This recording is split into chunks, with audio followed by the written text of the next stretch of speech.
maximizing your CTRM, how you and your team can get the most value out of your current CTRM.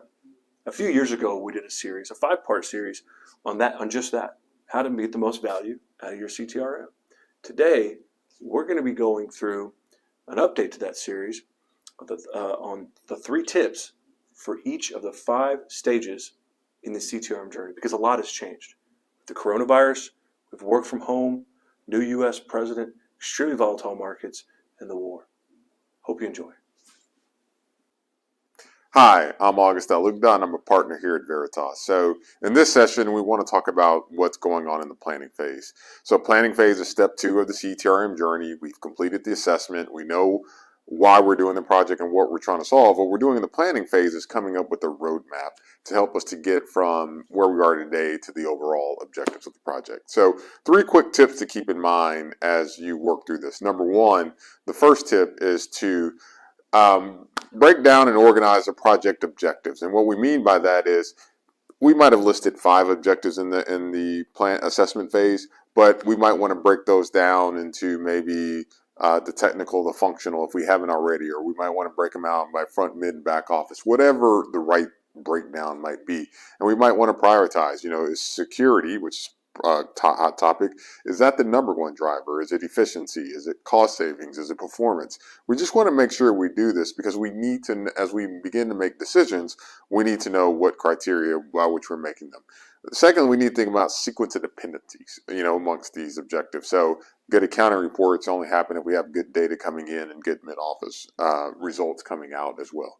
So we want to identify priorities, sequence and dependencies, and last we want to think about milestones. So we've already probably have some sense of when we want to go live, but if we want to say, look, we want to be done by the winter season, we need to know that, okay, this is what this means. Okay, that means UAT needs to be done by this date. And then we also need to know times to avoid. For example, do we need to avoid quarter closes? Do we need to avoid the end of the year? So we got to break down and organize our project objectives. The second tip that I want to talk about is creating multiple versions of the plan. Now, what do we mean by that? Is the reason this is important is because we've got a lot of different stakeholder groups we're going to communicate with as we work through this. My steering committee meeting is not going to need the same level of detail as the daily project team. So we need to have multiple versions of the plan, and we need to make sure that they're consistent across all the different levels. We also need to make sure it's appropriate for the stage. So we're in the planning phase. We haven't done requirements. We haven't done design. So we're not going to be able to lay out a 1,000-line project plan that talks about reports and UAT. We know we need to do UAT and other things later on. But it needs to be, hey, this is what it's going to take to get from here to here in the planning phase with some larger idea of the longer overall objectives.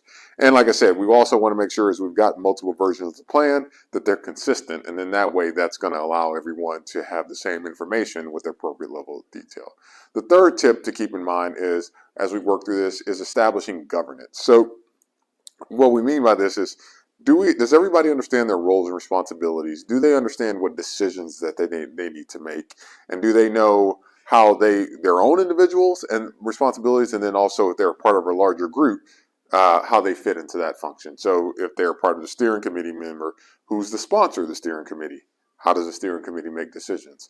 And so when we meet with the steering committee meeting, we want to establish some norms. And this is for all the groups. Today we're going to come together. We're going to give you an update. Here's what happened since we last met. Here's what we plan to do next. Here are the decisions I need from you today, or don't need. And so the governance helps us keep communication going, and it helps everyone understand their roles. And then the last thing is we work through this is we think about having consistent data is controlling measures and reports. So we've done 50 out of 55 interface reports. We've done 9 out of 10 interfaces. That helps everybody get a sense of where are we.